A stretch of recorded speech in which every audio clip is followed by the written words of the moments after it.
Are you ready, Monica? Yeah. So let's bring this study session to order at 5:35. Sean, you're... There, now can you hear me? I can hear you. Okay, let's bring this right. study session to order at 5:35. Welcome, Sean. All the board members are here, and Dr. Abrego. Thank you.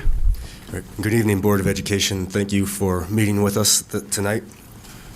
We wanted to meet to really get some feedback from the Board of Education after we had met with the middle schools, the high schools, and those other departments, and kind of see, based on what you guys were presented previous, if you guys have feedback, if there is something specific that you saw that was in there.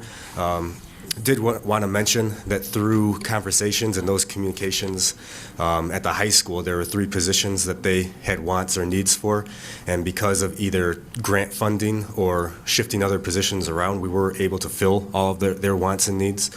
You were not? We were able Okay. to fill all those FTE positions. At the middle school, I believe we did meet all of their wants and needs as well. Some of the items that have not been decided, I believe, were some of the grounds FTE positions, to whether we were going to do, I believe, 2 full-time positions or continue to do multiple student positions, I believe, throughout the summer. So those were, off the top of my head, some of the positions that we were still unsure of.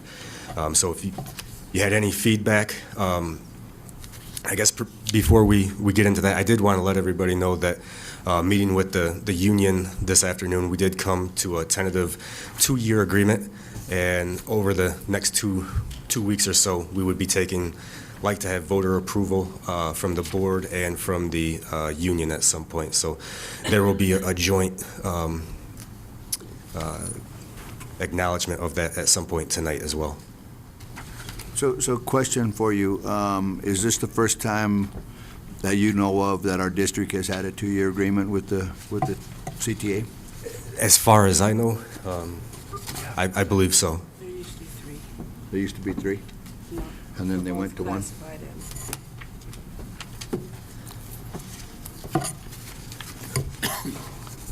So I didn't really have anything too specific about this. It was really just if you guys had feedback from when we met with the middle school, the high school, and all those departments and federal grants, that you'd like to see something that one of their wants or needs or something else. We're getting pretty close to having the preliminary budget ready to present to you, so we wanted to have your feedback before we presented the preliminary budget, so your voices and your recommendations were in that preliminary budget. Okay. Anybody have any questions for Sean? What about the copier as far as the 2 middle schools and the high school is concerned? We have a meeting with Luwan this week. I believe it's Thursday. He's coming out and he's going to be reviewing all of the service calls. He is replacing one in one of the elementary schools right now. And we're going to talk about all the service calls that they're having issues with. And to me, I think it requires that some of those machines be replaced with new machines. So I'm going to push for some of those to be. I did get feedback from all the schools about the copiers. I responded back to them, showing them the service calls and letting them know that we were meeting with the Luwan representative this week, and that we'd have follow-up after we met with the Luwan representative on Thursday. And a budget should be adjusted based on a copier's 14 and 12,000 once y'all do y'all meetings and things as far as their budget is concerned, because they can reallocate that money from the copiers to somewhere else. They can reallocate that. Also, too, for me, it's kind of frustrating when you go visit schools and walk through those schools and repairs and stuff is not done adequately. And as board members, we have to sit and wait till repairs gets put on capital reserves. So I would like superintendent and finance to work together with these 3 schools, since they're the biggest, the high school and the 2 middle schools, to ask them from the beginning of the school year, July 1st to today, a spreadsheet of their work orders. When did they put their work orders in? And how long is it taking for work orders to get done? Because if I'm not mistaken, it's been a toilet in the boys' high school restroom. They got it's the locker room. It's been in the locker room for almost the whole school year. So and what I'm saying is, if we have to wait a school year to get a toilet or whatever fixed, or skillets and this and that fixed, and then we throw it on the capital reserve, why are we not getting them done within the school year?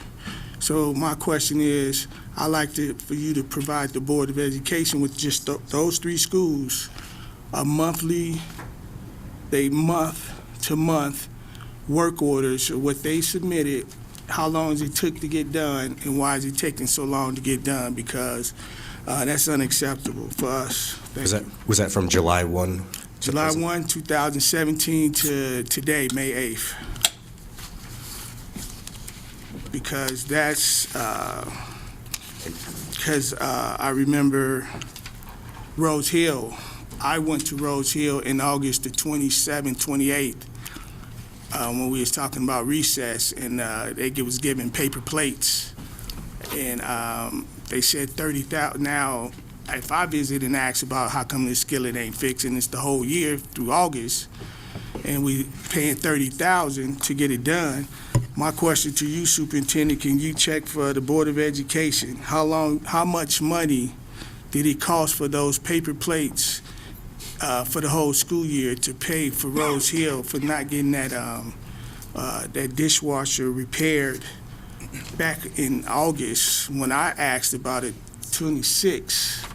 And I think I put in a request for information and took pictures of the paper plates in August at that time.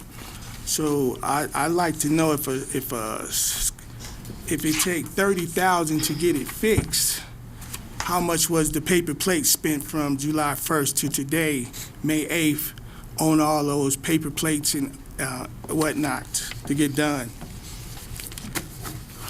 And also, when we discussed the 2 principals at the middle school was discussing beyond textbooks for all 3 grade levels. What are we doing with that, Superintendent? What are we doing with beyond textbooks? No, both middle schools during the budget session requested they would like to get beyond textbooks for all 3 grade levels. That means we need to get computers for all 3 grade levels. Yeah. So what is? We talked with finance, and I think we said we did have sufficient funds. He put that aside for both middle schools to have beyond textbooks and whatever other items they needed. So all that is We've set aside $130,000. Sorry, I have a little bit of a cold. $130,000 for beyond textbooks in the case that the entire district wanted to go to beyond textbooks. So that 130 would cover every level, every grade, if they wanted to go to beyond textbooks for FY19. The computers, we've been working with IT, and they would have enough allotted to move everybody in the middle school to have a Chromebook by, I believe it was December was their timeline for that. But if I remember correctly, weren't the 2 principals from the middle schools going to have conversation to see whether or not they were ready to go from 6th, 7th, 8th? Yep. And whether they just wanted 7th or 6th and 9th or whatever the grades were, but I didn't know if they had ever come to that discussion yet, so I don't know Right. if they had done that. Yeah, they were meeting to align.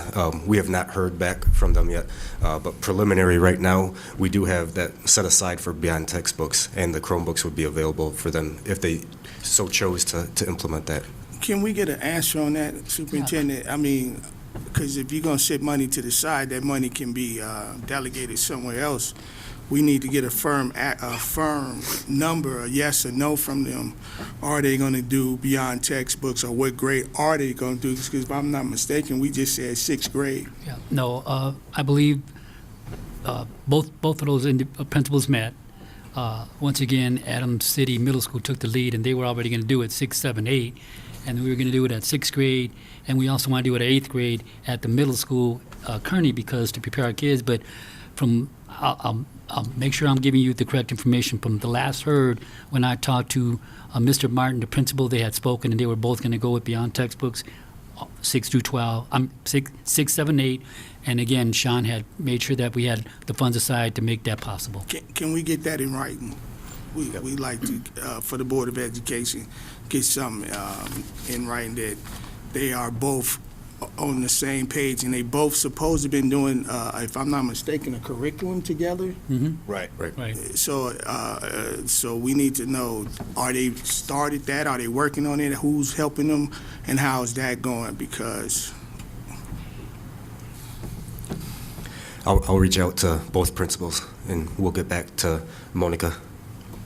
And also, too, since we discussing budget, how would it be feasible for the high school to hire this assumption of 10 to 12 parents part-time to work the hallways? How would that work? How would that work? See, would that coincide with the budget?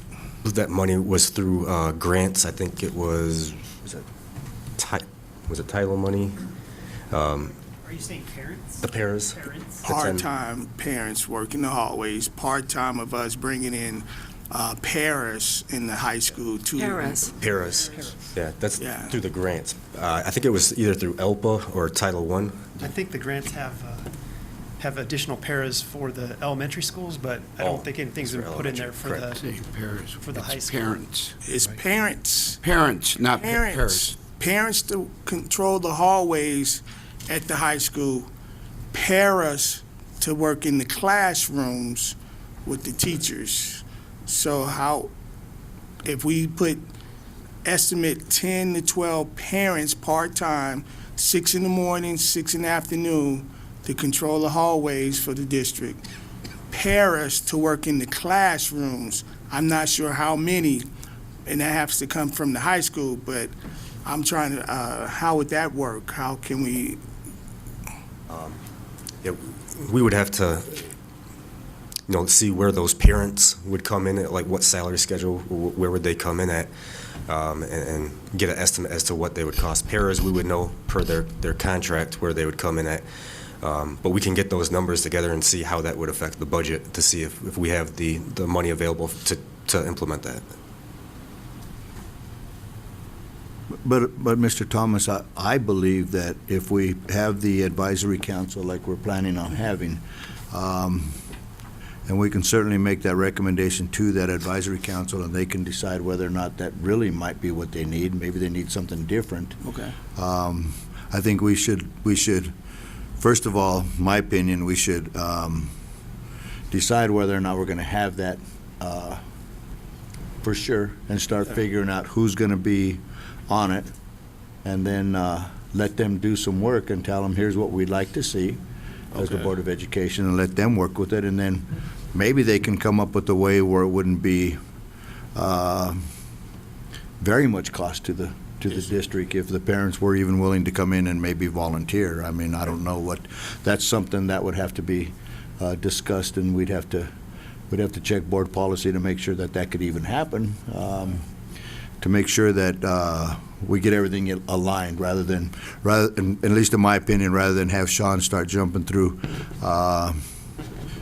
figuring out, how much it's going to cost if we do this, if we do that. Let them do their stuff, kind of the way DAC does and the back meetings do, and let them do their due diligence and see if they can come up with something to present to us, and we can see whether or not we can recommend it to see if we can implement it. I think that's where we need to go to for that. But we can have the work done put aside, the cost put aside, and not put it in the budget. Because if they come back and say yes, then they're going to have to do the work anyway. We can put it in a folder and say this is what we came up on such and such day. If they came back, if they never come back with it, we don't have to use it. You see what I'm saying? Right. But that's earmarked funds, right? That would be in an earmarked fund for, say they said we need 12 teachers, 3 hours a day at the cost of $18 a person an hour times every day. You'd have to earmark those funds in order to have them in a folder, Yes, my opinion. we would probably need that to have that information by next Wednesday or Thursday to get it in the preliminary budget. We can always add it, after, in between those 30 days between the preliminary budget and the final budget. But if we did know how many hours and how many days for those parents and the paras, we could get a number together and earmark those in the budget. I mean, I think it's a great idea. Just haul off, though. You can haul off. Okay. Thank you.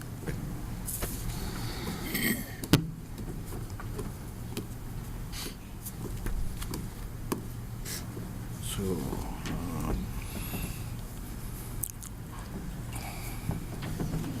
Were there any other feedback on any of the other departments or schools that we met with or talked about? Sean, can I just ask you a question? Yes. Has this been updated now with the salary, tentative salary? No.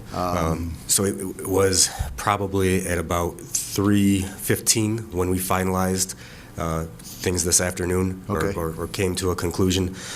So I got back here at about 4 o'clock and just got some of this stuff ready for tonight, but nothing has been entered in the salaries yet. Well, thanks for getting it together in a hurry. Thank you.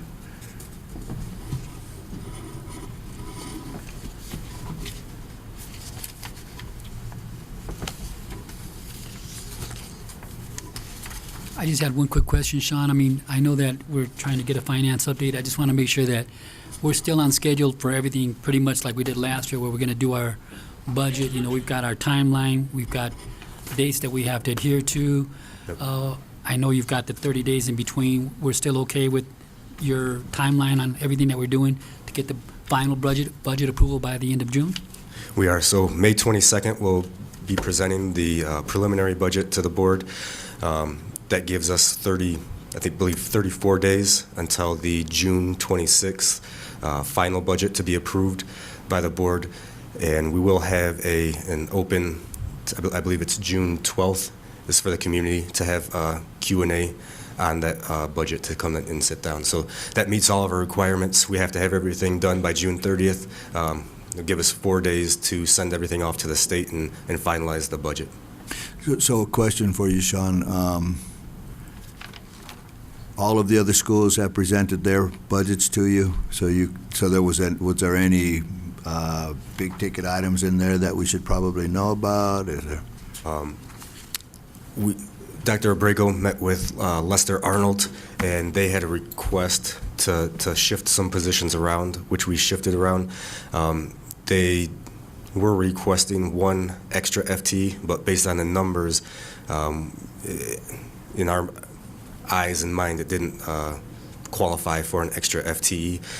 We were looking at the possibility, since Lester Arnold takes on a lot of the high school students from ACHS, that if they, by semester, take on, say, 60 students, a voluntary student or a voluntary teacher from the high school would come over to Lester Arnold to take on those, and there may be dollars funded through that. So we're looking at language either in a contract or policy to follow that, because it's really not fair for Lester Arnold if they're taking on 60 new students and they don't get any FTE help, that they just have to deal with their class sizes that way. So we're looking at something like that to make sure that they aren't overclassed with more students than they have for teachers. And for board president and the rest of the board members, when I sat down with the principal there also, I think the main concern was he was seeking an assistant principal, and the main reason was the school runs from 8 to 8, so that if one principal could start it and go like maybe 8 to 4, and then the other one could come in and do like from 12 to 8. So, we would always have somebody there, and we continue the classes, but that was his primary concern, and we said we would work on that for him. So we did approve that, and we'll be able to accommodate him with that.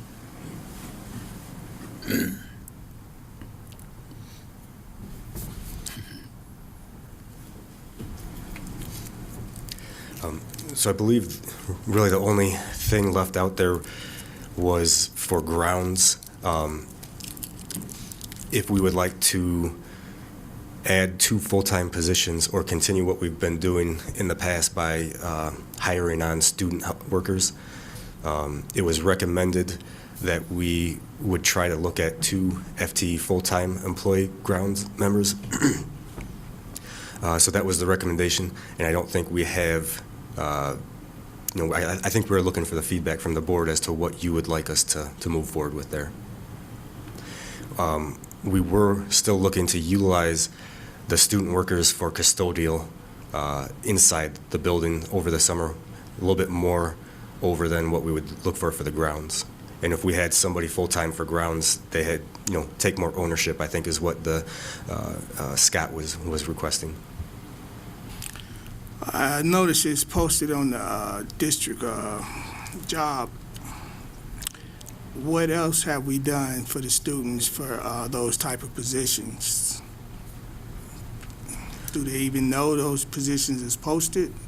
Communications? So there was an email that came out, I believe it was yesterday, to both high schools that those positions would be available. They were supposed to be read over the loudspeaker all throughout this week, so all the students know that those positions are available.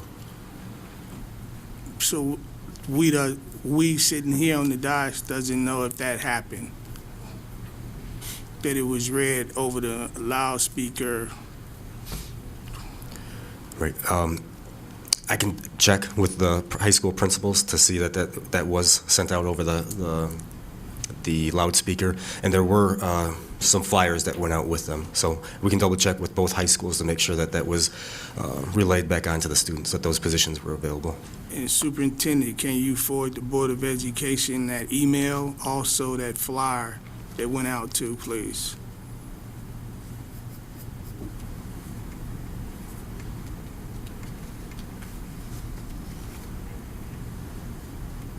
And that should be dated May 7th.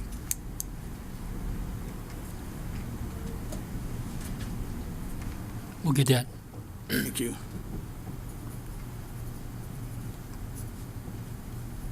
And is there any other way that we are communicating with the students that there is a job? Are we having 1, 2, 3 job fairs at the high school or both high schools to let them know? Is anybody going to do a job fair for them to apply for these positions?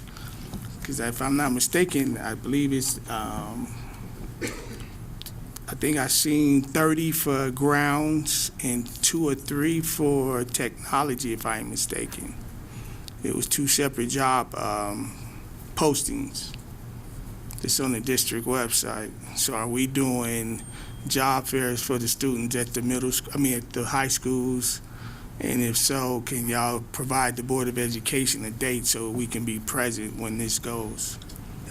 Well, I'll double check on that to see if they are having a job fair. Thank you.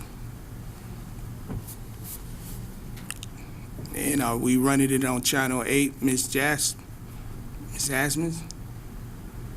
Whenever they've submitted, we are up to date on all submissions. Okay.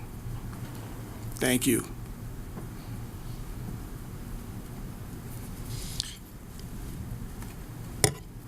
So Brandon, question for you.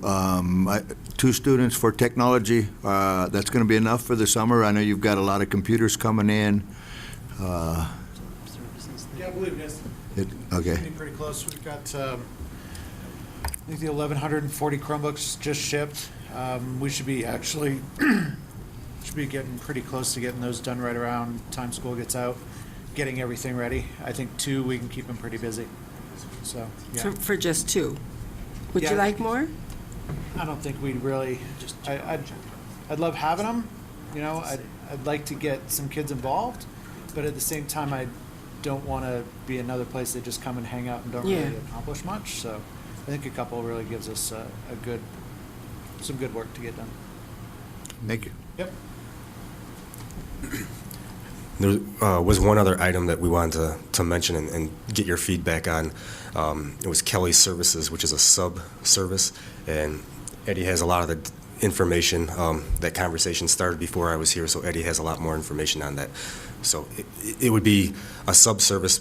Currently, we don't have the subs that get called back in, so if we have a teacher that goes out and is sick, we have a list of substitutes that we might pull from. all those positions don't always get full. So we might have a 50% fill rate. This Kelly Services would provide, up to 90%. And Eddie has all these numbers, so I'll let him speak to those. Yeah, basically that is, that's the basic overview of how it is. I think our fill rate's probably a little better than 50%, probably 60 something, but we'd have to check with HR for that exact number. And Kelly's subservices says they'd have a rate in the 90s. And what's it cost? So we looked at what the cost would be for certified, just certified only. And, what they end up doing is charging us per actual absence that occurs, and they then mark up our rate in order to charge us for having that sub kind of guaranteed to be filled. And in total, that cost ends up being around $360,000. But Increase. how much per Year. teacher? Per day. Per absence, that's, absence. they're at, I want to say, and I apologize, I didn't prepare this in advance, but about 190 compared to, That's more than, what, 130? I got those rates right. So it's a pretty big yeah. markup per day, and that's what's making up that 300 something thousand per year. But you go up in your fill rate. So the question is, is that worth it? So Wow. that's $60 more than what we paying. So, 60,000. no, $60 a day. Oh, Yeah, It's and- $60 because we pay 130. 50. And I'm just throwing that one out. Don't quote me on that. Could be $50, but something like that. Yes. And how much, since we haven't gave our subs a raise in this district in 3 years, because we went to 130, and a long-time sub is making 150. So how much is a long-term sub at Kelly Services? I think it's a similar increase. So, the long term is probably, like if it's about 50 more, I think it's about 50 more of whatever the long-term sub is at. So about 210. Yeah, it's something like that. And I have that presentation, I just didn't print it out for this meeting. But since you asked about other big-ticket items that we're considering putting into that preliminary budget, I thought this would be a good time to try and discuss that. So whether or not that's something you want us What to, was that increase? From a normal sub to a Kelly service sub? You said 300 and it- something thousand? well, per day is this, $40 to $50 per day. And then but the total cost to us, I want to say it was like 360,000. It's going to be something close to that. So it was a big number when we did that analysis.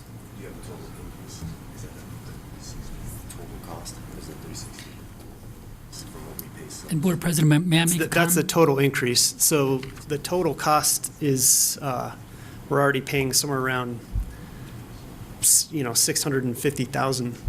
So this would bring us up around $1 million. And I just wanted to bring to the point, I know we're looking into Kelly Services and all this, but I'm just going to try to give you a figure. I believe we have about 500 teachers here. And, our goal is to have our teachers present. Remember, our slogan this year was on time, less than 5. But if you have 500 teachers and 50 are gone per day, we can handle that. That's 90% attendance. That's not very good attendance for a staff. That's barely good attendance for students. The state asked for the students to be at 90%. So I don't know what we could be doing, but our goal should be to have 95% attendance here for our staff, and that would be approximately 25 teachers out per day. We can handle that. We could even handle the 50, but when we get way over that, that's when we run into problems, and we have to, we can't fill them. So I'm saying that we need to look at more, why are we having so many subs? Because that's not the norm. And as I said, if you're in a school district most of your teachers, their attendance rate is going to be about 95%. That's pretty nice. And some are even higher than that. So if we want to continue to improve, we really need to concentrate on making that a goal for our teachers also, our staff, all our staff, that we want them here and strive for that 95% plus. So you can actually, if we already paying $650,000 per year, and you want to add another $360,000, well, you can put that in stipends for teachers, incentives to see if they come. Or, I mean, I think it's, I'm just speaking for Harvest. I think it's something we can do to make it for teachers to want to be at the job, to want to come, instead of just trying to saying, I think it's making excuses for them to miss by just saying we're going to throw an extra $360K for a temporary service for subs and take it up to $1 million. I think we can find some more alternatives for better use than giving, because all the subs are not going to come from Kelly Service. Is that right? So if I'm a sub, a regular sub, you call and I'm making 130, and you call a sub at Kelly Service making 190, if not more, I'm going to go to Kelly Service and become a sub. And so I can get more because we know we paying the temporary service fee. But that's what I would do if I know the person in the next room is getting 60 more dollars ahead of me. So I think we need to better look at some more alternatives than just stopping at Kelly Service. I think we need at least 5 more options for me, instead of just saying this is where I stop at Kelly Service. And Mr. Thomas, I think once you go with Kelly Services, they just take over all your subbing. All of them. So whoever, they're doing our sub service from then on. That would be it. So that's something that we need to take a Right. look at, based on, we've got a pool of subs now at 130, and our fill rate is like at let's say it's 70%. We still have 30% of the classrooms that aren't getting filled. So is it worth the additional money to get those other 20% of those classrooms filled? That's what we've got to have discussion about. Mhm. But not today. I'm just saying that's the discussion that we probably Yeah, need and to. I think what Mr. Thomas said is right. We need more options because let's just look at this challenge from a different perspective. Well, I guess just based on what I'm hearing here, we won't include that in that preliminary budget. And then if that's something, move down the road, you want to try to include after you have that discussion, then we can. I think we need to hold off on that for a little bit. We need to figure out some other things, because that's an awful lot of increase. That's student money. That's things we can utilize for curriculum or something different. Okay, thanks. Thank you, Eddie. We could actually even We'll work use with it for HR to geographic. get some other options with Kelly Services, and then hopefully at some point here in the next month, we'll have HR come present some of those options as well. Thank you. Do you have anybody else have anything else? Dr. Hyde, do you have anything for? No. Do you have anything, Connie? Thanks, Sean. Thank you very much, Board. Thank you. 20 minutes.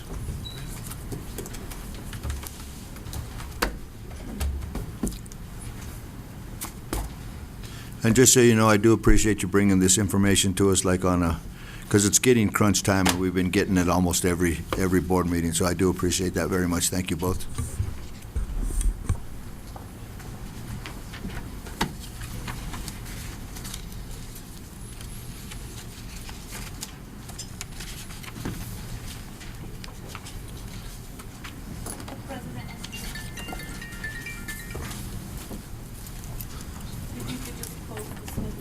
Oh, okay, sorry. So if we don't have anything else, we'll close the study session at 6:10. Thank you very much. We'll start the board meeting at 6:30.